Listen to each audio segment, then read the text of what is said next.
Kumusta ka na? Ayos lang, kamusta ka na? Tagal natin din nagkita. Ang cute mo. Ang ganda naman mo ng masa na yung lalaki. Eto nga, oh. Ayun, oh. Nakakainis ka. Aray ko naman eh. Ikaw talaga. AC! Ang kapal naman ng mukha ninyo. 2 araw lang ako nawala dito pero nakapagdala ka ng babae? Impacto ka? Mag-iisang buwan pa lang tayo pero pinapakita mo na yung totoo mong ugali? Unggoy ka? Andito ka na pala? Di ka man lang nagsabi? Sorry. Hindi kasi namin alam na darating ka pala today. Malandi ka pala eh. Alam mo bang may girlfriend na to? Oo naman. Lagi ka nga niyang nakukwento eh. Alam mo pala eh. Ba't lumalandi ka pa? Alam mo, ang sarap mong sapakin. Oh, wait. Can I just explain? Ano ipapaliwanag mo? Na humaharot ka lagi sa mga lalaki pag nakatalikod yung jowa nila? Alam mo, bastos ka. Bakit ba kasi nagjowa ka ng ganyang kababaw? Hoy, ungas na walang pakinabang.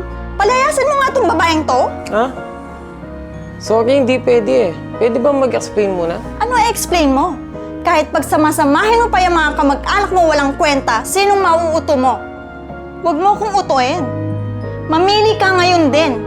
Ako? O yung malanding babaeng yan? Sagot! So, syempre ako pipiliin niya. Ano? Patunayan mong kaya mo akong panindigan kahit alam kong wala kang bayag. Alam mo, mas maganda na lumabas ang totoong ugali mo. Oo, syempre siya ang pipiliin ko.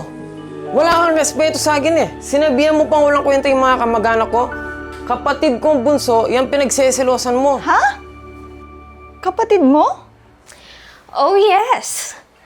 I'm his one and only sister. Ako nga pala yung bunso.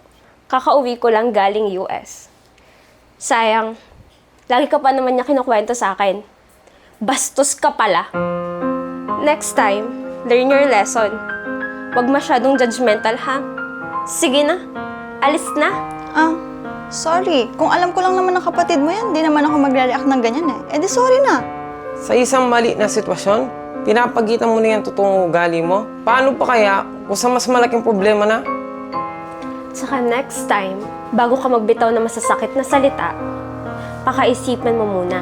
Pag nakasakit ka na ng ibang tao, hindi mo na mababawi yon. Importante i-consider mo ang mararamdaman ng iba. It's not too late.